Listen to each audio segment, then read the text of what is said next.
team-friendly deal. That's a big win. I think the Nyes deal is a really reasonable deal on both sides.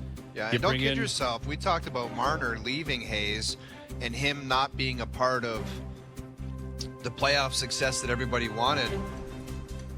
Maybe he's like the Leafs could be under a lot of heat next year if they think to join out early on. Like, well, yeah, let's be real. They got to perform for sure, but you still have Matthews, Nylander, Tavares, Nyes. You know, is a really good player. Like you're still. Just Mitch was a big part of it. A lot Mitch of minutes, was a special huge part teams, killing penalties. Like he was PP1, PK1, first line, played more minutes, than almost anyone.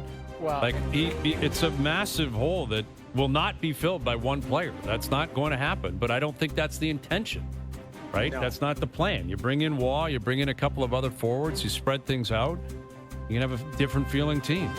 Steven Lorentz is back on a 3-year deal, 1.35. Pontus Holberg, not qualified, likely done in Toronto. Here's the guy you're going to hear tomorrow morning, 6 a.m. Maybe not tomorrow. I don't know, because it's Canada Day. Probably not. Anyway, good plug. Here's Carlo Koliakovo. Hey, Carlo. How are you, man? What's up, boys? I am on tomorrow, but not at 6 a.m., 7 a.m. Ah, beautiful. That's great. Yes. Okay, so we got first up tomorrow at 7 a.m. Overdrive will be on tomorrow. We're going to be up on TSN at 11 a.m., 11 to 5 with Free Agent Frenzy. What do you make of Mitch Marner? 8 years, $12 million per, going to Vegas. Nicholas Waugh coming back to the Leafs. Yeah, what are we going to talk about tomorrow? It's crazy. All the guys are gone. Mm-hmm. But, look, I'm just glad it's over, guys. All the drama leading up to this. He's going to go to July 1st. He's going to go on all these tours. He's going to entertain different offers. What's he going to make? Is he going to be the highest paid player in the league? I think if you're a Leaf fan today, you kind of feel relieved that it's over. And I think there's a lot of people that are upset at the way it ended. I mean, upset about what, Coco? Well, upset at watching a really good player want to leave your organization. I think the common thing and the common theme we've seen today is, aside from trades, we've seen a lot of guys return to their teams. Right? Here we are in Toronto watching one of their top players leave out the door, apparently on his own choice, doing so, and it just makes you reflect. It makes you reflect, how did we get here? And you go back to the old management regime. I mean, before they signed Tavares, there was that big rumored deal on the table for Marner. It would have been 8 times 8 to keep him here on a long-term deal, and the organization didn't want to do it. They let him play out a contract year, and he goes out and earns himself a contract, and it just seems like things since that point have been toxic for Mitch, and I don't know why. The contract had a lot to do with it. Obviously, the playoff performances had a lot to do with it, but I think for a lot of people, there's anger towards him leaving in some of the things people are saying about him. But the way I look at it, it's sad. It's sad that the Maple Leafs are watching a player that played his whole career here up until this point put up some amazing numbers and choose to play somewhere else. When you look at the 3 players that played in Florida, okay, they signed team-friendly deals, but they prioritize happiness because they wanted to be happy. Clearly, Mitch wasn't happy to stay. How do you think his legacy will be remembered? Like when people talk in 10 years about Mitch Marner's time in Toronto, Coco, how do you think it'll be characterized? Well, I think it should be characterized in a good way. I mean, this guy has played himself to the point where, he's in the record books with this organization. Seems simple, Coco, but you know how unrealistic people are. It seems like a stretch that it would be characterized that way. It's very unrealistic that people will look back and say what I said about his career, because immediately they'll think of the bad stuff with Mitch.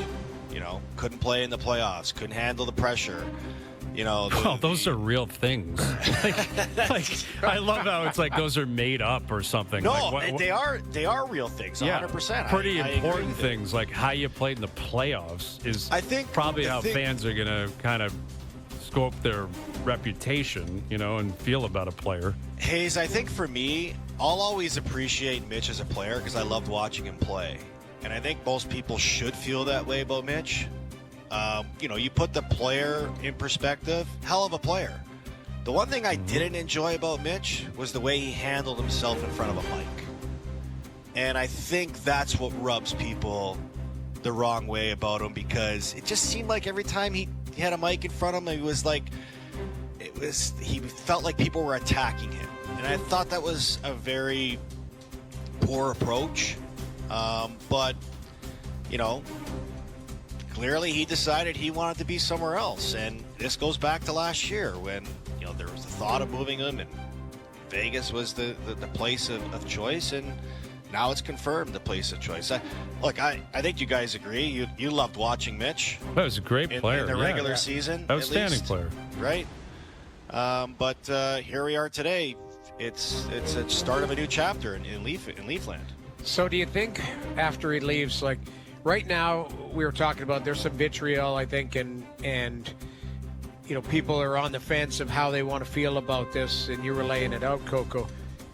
Will time heal that, or basically if the team is better or does something different, like will time heal the thought process on Mitch Marner when people look back on his legacy 5-10 years from now and go, that guy was a hell of a player? The huge part of it, Noodles, is what happens in the future. I think so. I think in particular with the Leafs, right? If the Leafs go either way, I think it will help Marner in a weird way. Like if they crater, people say we should have kept Mitch. You know, even people that are begging from the leave. Immediately. That will start immediately. If they're awful, it's what kind of an idiot wanted Mitch Marner gone. If they win, you know, the relief will be so crazy here that everything will just be washed away. It'll be whatever they won. It's amazing. Everyone's welcome back. Isn't the easiest way to compare that to look at the Raptors and Vince Carter? Mm-hmm. I mean, the Raptors win a championship and everybody wants to, you know, forgive Vince for what he did. If the Raptors didn't win a championship, would they feel the same way about Vince? I mean, they hung his jersey in the rafters a couple years ago. And I think the same could be said about Mitch. I mean, I don't think he's going to get, you know, probably the ovation he believes, or most people believe he deserves when he comes back. I think it's going to be mean. Well, I think it could really be mean. Pretty mean. I think it could be pretty. Now, Toronto's not wired that way generally. But so it's not going to be. This is different, Hayes. I feel like this. Yeah, but Coco, they'll be like boo in the first period. We hate you. And then by the third period, they'll be cheering every time he touches the puck. It's possible. I don't know what to predict in terms of his return. Now, I'm curious how Marner's future factors into the way people feel about it too. Like if he goes to Vegas and wins a Conn Smythe and is scoring Game 7 OT winners, and that's not going to help him here in a weird way. People will say, where was that here? Exactly. Right. Like, and that won't matter to him. If he's doing it, he'll be like, I made the right choice. You know, like if you're Mitch Marner, all you're thinking is, I'm out. I'm as far away from Toronto as I can get. I want to go win and set myself up and move on with my life. You know, and that's what Marner's going to be thinking, I'm sure. But, you know, in Toronto, it's going to be much more complicated with him, and in large part because he's from here, and it just,